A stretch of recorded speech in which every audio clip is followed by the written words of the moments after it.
kesimpulan yang lalu, saya sudah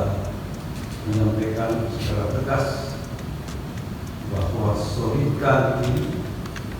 karena yang akan kita hadapi ini bukan hal yang mudah,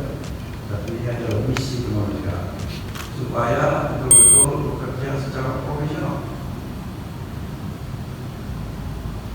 Karena hanya ini bisa kita keluar dari persoalan yang